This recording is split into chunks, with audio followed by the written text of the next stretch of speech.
Vierge, bonjour à toutes et bonjour à tous. J'espère que vous allez très très bien et je suis vraiment ravie de vous retrouver pour cette nouvelle vidéo dans laquelle nous allons parler de vos énergies donc pour le mois de janvier 2024. Alors, j'insiste, hein, vous le savez, mais je le redirai à chaque fois, quand je dis vos énergies, c'est bien évidemment à condition que vous vous reconnaissiez dans ce tirage et à condition que ce que je vais dire ait du sens pour vous. Ça peut tout à fait ne pas être le cas et si c'est pas le cas, ce n'est pas très grave, ça sera peut-être pour une prochaine fois. En tout cas, merci beaucoup pour votre présence, merci également pour votre bienveillance. Pour tous ceux qui regarderont cette vidéo au moment de la sortie, je vous souhaite bien évidemment de très belles fêtes de fin d'année. Je vous souhaite également un bon début d'année 2024 en fonction du moment où vous verrez cette vidéo. Alors, on va commencer tout de suite avec les arcades majeures. Vous en avez, c'est assez impressionnant. Je pense que sur ce tirage, sont sortis à peu près tous les arcades majeures qui nous parlent de changement, de métamorphose, de transformation. C'est incroyable. J'ai rarement eu ça dans un seul tirage. On va commencer par la carte du jugement. Le jugement, c'est cette carte qui était venue, je vous le rappelle, lors du tirage semestriel, qui est une carte importante puisqu'elle nous parle un petit peu de ce qui est probablement en train de se manifester pour vous, si ce tirage vous parle évidemment, et ce qui est en train de se jouer ou ce que vous êtes en train d'expérimenter. C'est une sorte d'énergie comme un fil rouge qui vous suit, qui vous porte, qui vous ressource, qui vous pousse, qui vous soutient, qui vous désarçonne. On va voir tout ça. Arcade majeure. Alors ici, vous avez 3 cartes qui sont venues. Bien évidemment, j'ai gardé les 3. Normalement, j'en prends que 2. Mais vous avez la tour accompagnée du monde. Quand je vous dis que ça bouge, c'est impressionnant. Arcade majeure, vous avez ici la mort dans la position de ce qui vient vous aider. Et je pense qu'on a fait le tour, mais c'est plutôt bien de s'en tenir là. C'est déjà beaucoup. Des épées, des coupes, des bâtons, des deniers. Un peu plus de bâtons peut-être, mais tous les arcades mineurs sont représentés. Alors attendez, je suis un petit peu curieuse de voir. Vierge, vous allez au mois de février vers le pape et le fou au mois de mars. C'est très rassurant par rapport à tout ce tirage. Si ça vous concerne, il y a beaucoup de changements au mois de janvier qui se confirment. Il y a beaucoup de métamorphoses pour vous. On va en parler. On va commencer par la carte du jugement. Vous savez que c'est une carte qui est associée à des notions de renaissance, mais c'est une renaissance qui survient évidemment à condition d'avoir traversé toute une partie, toute une expérience, tout un chapitre, toute une époque, tout un moment un petit peu sans doute pesant d'une façon ou d'une autre et qui arrive à son terme. Donc il faut laisser s'éteindre quelque chose, il faut laisser mourir quelque chose pour pouvoir renaître. Évidemment, on parle de renaissance. Évidemment, ça veut dire que vous êtes amené, poussé par les événements, par la vie, par des circonstances, à aller vers l'essence même de vos désirs, vers l'essence même de ce que vous êtes, vers l'essence même de ce qui vous ressemble, de ce qui vous permet à vous de vous révéler. C'est une renaissance, le jugement, qui peut être véritablement authentique, franche, honnête, dépouillée surtout de toutes les carapaces, de tous les masques que l'on accumule au cours des ans et que l'on accumule aussi au cours des rencontres. Donc il y a quelque chose qui fait que tout d'un coup, vous laissez tout ce barda derrière vous pour vous révéler dans votre authenticité. Ça veut dire aussi que vous assumez ce que vous êtes. Et c'est très différent pour vous. Ce ne sont pas forcément des énergies simples. Hein, la mort, la tour, le monde, le jugement. On n'est pas forcément sur des choses simples à vivre. Ça ne veut pas dire que c'est catastrophique parce que même s'il y a des préoccupations et un état d'esprit qui est vraiment saisi un peu sur le vif par toutes ces métamorphoses, il n'en demeure pas moins qu'avec la carte de la mort, donc de la renaissance aussi, dans la position de ce qui vient vous aider, ça me permet quand même de comprendre que toute compliquée que puisse être la situation, elle est pour vous à la fois nécessaire et probablement bienfaitrice, d'une façon ou d'une autre. En attendant, il faut quand même se coltiner ces énergies-là, il faut quand même les éprouver, il faut quand même les vivre, il faut quand même quelque part les encaisser. Le jugement, donc, c'est votre fil conducteur. Vous êtes sur une période de renaissance qui vous amène aussi à comment je pourrais vous dire? J'ai envie de dire à l'épreuve de ce que vous êtes capable émotionnellement de supporter, mais qui va vous permettre effectivement de vous rendre compte combien vous avez gagné en maturité, combien vous avez gagné en stabilité émotionnelle. C'est un petit peu de ça dont il pourrait être question pour vous. Alors, on va rentrer un petit peu dans le vif du sujet ici. Avec l'état d'esprit, vous avez donc, on va commencer par celle-ci, la 9 d'épée qui est accompagnée quand même d'une tour et de la carte du monde. On va commencer par la 9 d'épée. C'est une carte qui nous parle de vos préoccupations, qui peuvent effectivement encombrer votre esprit, qui peuvent effectivement encombrer vos nuits également, puisqu'il y a dans vos préoccupations des angoisses, un petit peu de stress, un petit peu de crainte, un petit peu de tout ça. Donc là, le cerveau, ben, il est en ébullition, il a du mal à se mettre en pause, il a du mal à se... Voilà. Ce qui fait que vous avez possiblement un petit peu de difficulté à récupérer et à appréhender les choses de façon tranquille. C'est, on va dire, la moindre des choses quand on comprend ce qui peut provoquer un petit peu le stress, la préoccupation ou le manque de sommeil. La tour et le monde. La tour nous explique que quelque chose est en train de se déstructurer totalement dans votre existence, de se déconstruire complètement. C'est quelque chose qui peut arriver d'une façon assez soudaine, parfois pour certains et certaines d'entre vous même d'une façon assez brutale, mais ce qui est en train de se déconstruire, ce qui est en train de se défaire, était quelque chose qui était terminé. Vous ne le savez peut-être pas encore, vous ne le saviez pas au moment où les choses sont arrivées. C'est possible. Mais le monde nous explique que vous êtes en train de terminer une boucle et une période importante ou un chapitre important de votre existence. Donc, cette finalité, elle est peut-être accélérée par un mouvement inattendu, par une annonce inattendue, par une circonstance inattendue, bouleversante possiblement, qui vient véritablement remettre en question toutes les choses. C'est aussi pour ça que vous êtes préoccupé, c'est aussi pour ça que vous êtes en train de renaître. C'est-à-dire comment on fait face à des changements aussi soudains et aussi importants, si ce n'est en se dépouillant de tout ce qu'on avait construit, mais qui ne tenait pas la route, et en se disant que c'était solide, que c'était stable, etc., alors que pas du tout. Parce qu'il suffit d'un changement ou d'un inattendu ou d'une situation pas prévue pour que tout d'un coup, tout soit remis en question. Qu'est-ce qui émerge de ça? Vous. Vous, dans ce que vous avez de plus authentique. Alors, oui, on peut comprendre pourquoi ça peut être un peu préoccupant ou un peu stressant, ou beaucoup, hein, pourquoi pas. Ce qui me rassure dans ce tirage, c'est que ces énergies de métamorphose, véritablement de renaissance, de changement, parfois un peu brutal, un peu soudain, de fin de cycle, tout ça, c'est accompagné quand même ici par une carte de l'arcane de la mort dans la position de ce qui vient vous aider, et c'est ce qui me rassure dans ce tirage, c'est-à-dire que même si les événements vous obligent à changer les choses, votre tirage et cette carte à cet emplacement-là, ça me permet de comprendre que c'est aussi quelque chose que vous accompagnez et que vous assumez pleinement. Quand on est complètement déstabilisé, donc oui, c'est préoccupant, bien sûr, mais c'est pas à ce point préoccupant. Vous arrivez à faire face, vous avez une ressource incroyable peut-être pour faire face à tout ça. On va continuer. La 2 de coupe représente ce qui pourrait éventuellement être en lien avec la situation. Il y a une notion d'équipe, il y a une notion de on se tient les coudes, on s'entraide et d'équilibre aussi qui est à trouver peut-être avec une personne ou qui pour vous est à trouver dans une situation qui est une situation importante puisque euh, et vous et la situation grandissez d'une certaine façon en même temps. Quoi qu'il en soit, la 2 de coupe représente un lien qui est très fort, représente également un échange qui est véritablement sur un pied d'égalité avec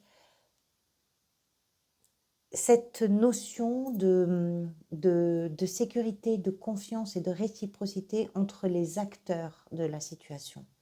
Ça peut être avec un partenaire, ça peut être avec un associé, ça peut être avec quelqu'un de votre famille, ça peut être avec quelqu'un dans vos amis, ça peut être, j'en sais rien.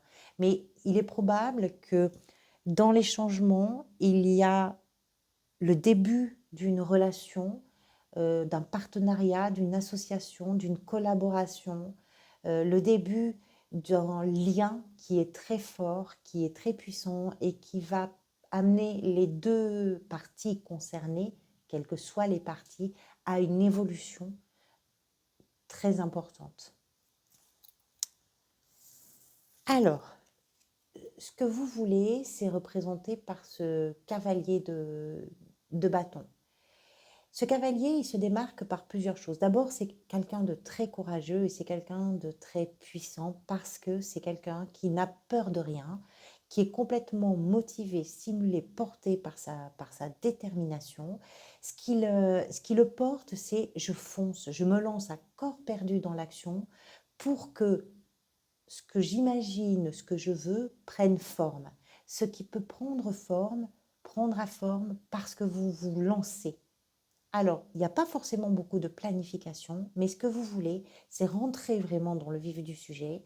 C'est même s'il n'y a pas eu le temps de réfléchir trop, même s'il n'y a pas eu le temps de planifier ou de dessiner les contours de quelque chose, il y a chez vous une détermination, une volonté. C'est pour ça que c'est un peu rassurant. C'est-à-dire que oui, on comprend bien qu'il y a du changement et que c'est préoccupant, mais vous avez une énergie déterminée, volontaire, qui fait que vous êtes capable de vraiment de vous lancer à corps perdu dans tout et de vous engager d'une façon extrêmement puissante, euh, de foncer avec une vision qui est plutôt bonne. Parce que vous êtes capable de relever les défis, parce que vous êtes capable de les accepter, parce que vous êtes capable également d'entraîner avec vous, par cette force-là, par cette détermination-là, d'entraîner avec vous tout un entourage. Il y a de l'impatience, il peut même y avoir avec quand même ce cavalier de l'impulsivité. Vous n'avez pas envie de perdre de temps. La question qui se pose pour vous là, c'est je n'ai pas envie de réfléchir, je veux foncer, je veux faire, je veux y aller. Alors, je ne sais pas dans quoi, mais c'est important pour vous. C'est suffisamment important pour que ça agisse véritablement comme un moteur sur vos choix. Comme je vous disais, la mort, donc dans la position de ce qui vient vous aider. Et oui, la mort, c'est quelque chose qui se termine. Encore une fois, vous êtes avec le monde à la fin d'un chapitre. Vous êtes en train d'aboutir, de réaliser, de concrétiser quelque chose. Et ce qui va venir vous aider, c'est d'accompagner ça. C'est d'assumer pleinement cette métamorphose. C'est de comprendre, d'accepter que ce qui n'est plus appartient à hier, mais que sur ce qui n'est plus, vous pouvez devenir, vous pouvez inventer, vous pouvez créer. C'est ça l'énergie de la mort. C'est cette capacité à faire de toutes vos expériences, euh, de votre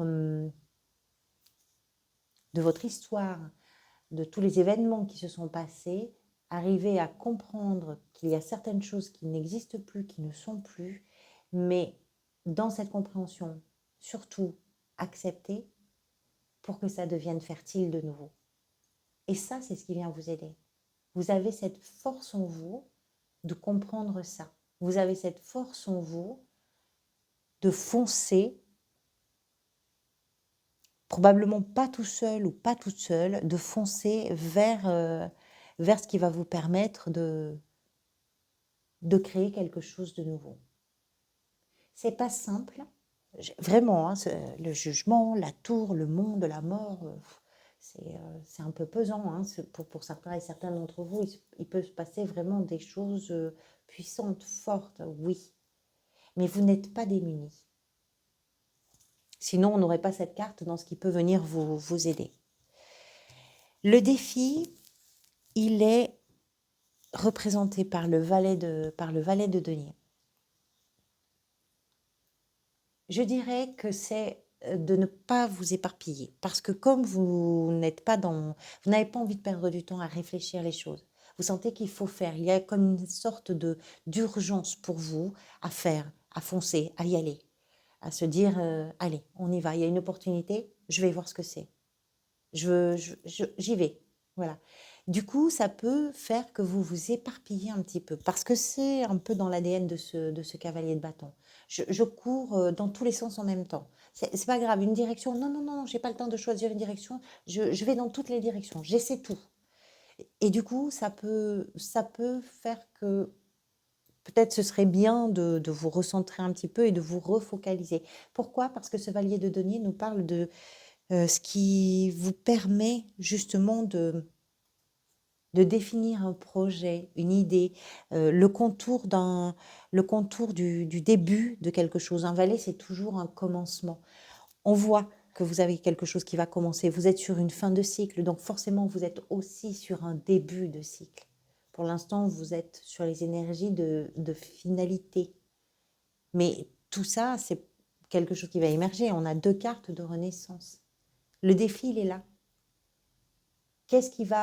Comment vous allez pouvoir vous rassembler, ne pas vous éparpiller, ne pas courir dans tous les sens pour vous permettre justement de laisser quelque chose d'un peu mieux dessiné, d'un peu mieux contouré se profiler. Parce qu'il y a une perspective aussi avec le valet de denier. La perspective, dans, elle est aussi, elle concerne possiblement votre. Excusez-moi, le chat se frotte contre la caméra. Le valet de denier, il y a une perspective dans ce qui concerne votre sécurité, à la fois matérielle, financière, votre sécurité territoriale. C'est un défi. En janvier, en tout cas. Ça ne va pas forcément le rester, mais en janvier, ça peut être un défi. Dans la sphère professionnelle, le valet de bâton, ici encore, quelque chose commence. Quelque chose qui fait de belles promesses, puisqu'on voit ce valet qui est tourné vers l'avenir, qui regarde ce bâton qui porte déjà des feuilles. Et donc, euh, ce valet-là détient, je dirais, la clé, détient le, le socle, c'est pas tout à fait ce que je veux dire, mais vous comprenez, détient la clé de cet avenir. Très intéressant, très passionnant quelque part, motivant. Il y a encore du chemin à faire, il y a encore des choses à développer, il y a encore des choses voilà, à peaufiner, à travailler, etc. Mais il y a de la passion, il y a de la nouveauté, il y a du renouveau aussi dans la sphère professionnelle. Alors ça, quelle que soit votre situation, que vous soyez dans l'exercice d'une activité, que vous soyez à la recherche d'un emploi, que vous soyez dans une gestion du quotidien, on comprend avec ce valet qu'il y a des choses qui sont en train de se mettre en place et qui demandent encore du travail, qui demandent encore des évolutions, des compétences, des renforcements, des engagements, etc. Mais c'est en train de démarrer joliment quelque part. Si vous êtes sur une gestion du quotidien, bah, ce valet nous explique que tout simplement, vous mettez en place des choses qui vont vous permettre de voir plus loin aussi. Alors, autant votre défi par rapport à tout ce qui est en train de changer dans votre vie, c'est d'arriver à avoir une vision un peu plus lointaine et un peu plus, on va dire, un peu plus concentrée, un peu plus ciblée, autant professionnellement, vous l'avez. C'est pas professionnel, je dirais, ce qui se passe là. Pas forcément, en tout cas. Je pense que c'est quelque chose qui se passe davantage dans votre existence, qui peut toucher d'ailleurs vos relations et pourquoi pas vos relations familiales. D'ailleurs, ça peut être au sein de la famille. On va y venir. La 9 de bâton représente la sphère, on va dire, sentimentale, relationnelle, émotionnelle. Alors oui, là aussi, il y a un peu de fatigue. Vous avez 2 9 ici. Donc on comprend, quand je vous parle que vous êtes sur une fin de cycle, vous êtes en train de, véritablement, vous êtes sur une période de gestation avant que quelque chose arrive à sortir. Le mois d'après, je vous disais que vous aviez le pape, donc on entre sur une période qui est beaucoup plus spirituelle, qui est solide, qui est fiable, qui permet véritablement de s'engager, d'apprendre. Donc vous allez vers quelque chose de stable. Hein. Mais en attendant, ben, c'est comme si vous étiez en train de mettre au monde votre métamorphose. Que vous l'ayez choisi ou non, que ce soit la vie qui vous l'impose, parce qu'on a quand même cette notion avec la tour que c'est pas forcément quelque chose que vous attendiez. C'est là, ça s'impose à vous et vous ne pouvez pas contourner cette chose-là. Donc oui, dans vos relations, ben, il peut y avoir aussi de la fatigue parce qu'il vous faut défendre vos idées, parce qu'il vous faut défendre d'une façon ou d'une autre vos valeurs, parce que vous savez que il vous faut protéger aussi peut-être un périmètre, mais protéger et défendre quand on est soi-même pris dans un tourbillon de changement, c'est pas forcément chose simple. Donc la 9 de bâton nous parle de ça, nous explique que vous êtes sur une énergie qui tient bon, vous avez cette niaque-là, vous avez cette ténacité, vous êtes suffisamment solide, mais il est temps d'en voir le bout parce que ça génère quand même pas mal de fatigue, tout ça.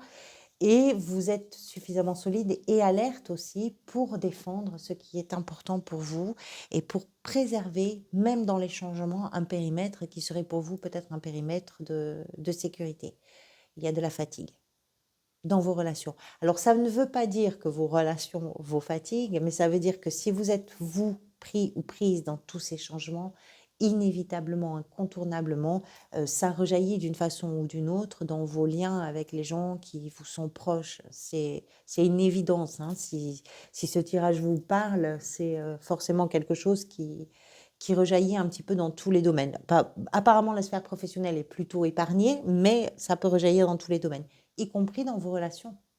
Vous êtes peut-être en train de veiller à ce que les choses se passent bien dans cette période de bouleversement. Et c'est simplement ça qui peut provoquer un petit peu de fatigue. Alors, qu'est-ce qui est en train de se jouer ou de se manifester pour vous dans votre existence sur ce mois de janvier? J'ai eu la 4 de bâton qui est sortie, j'ai souhaité la clarifier. C'est le roi de coupe qui est venu.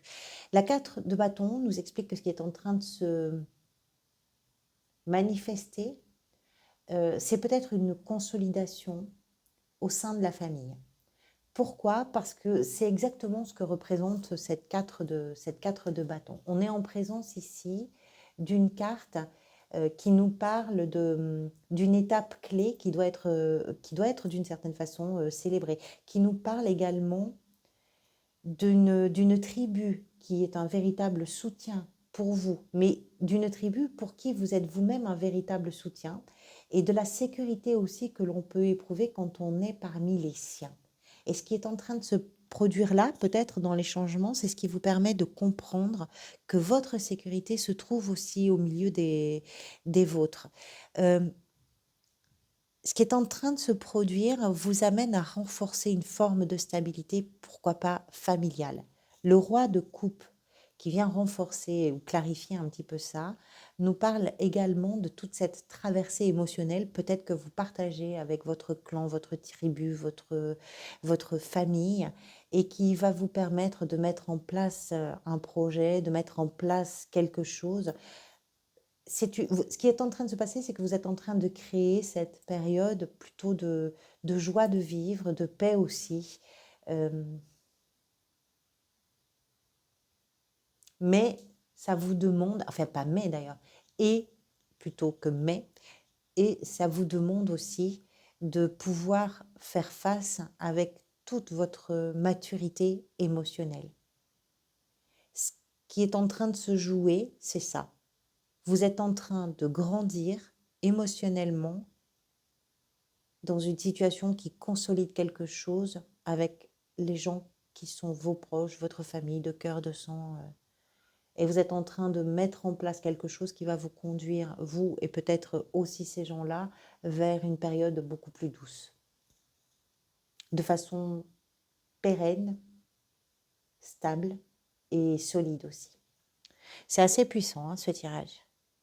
Ce vers quoi vous allez, la 8 de denier, eh bien, vous allez vers une période où vous allez vraiment vous retrousser les manches pour travailler et œuvrer dans ces changements qui sont en train de se mettre en place. Alors, le travail va vous amener vers le pape au mois de février, enfin, si bien sûr tout ça vous parle, hein. Euh, C'est-à-dire la mise en place de quelque chose d'un peu dans les rails, dans les clous, bien cadré dans un contexte qui est presque formaté. Le pape représente la tradition, représente la famille, représente l'engagement, représente également les apprentissages, les échanges de connaissances, et ça représente les efforts que vous faites pour atteindre peut-être cet endroit qui est juste un tout petit peu plus grand que vous. On verra ça au mois de février. C'est un peu flou ce que je dis là. J'espère que vous saurez en extraire une signification. Parce que j'irai pas plus loin. En tout cas, merci beaucoup pour votre présence. Merci encore une fois pour toute votre bienveillance. Je vous souhaite de passer de bons moments, de prendre soin de vous, quelles que soient vos circonstances, bien sûr, du mieux possible, et puis de profiter de l'instant présent qui est tellement précieux. À bientôt.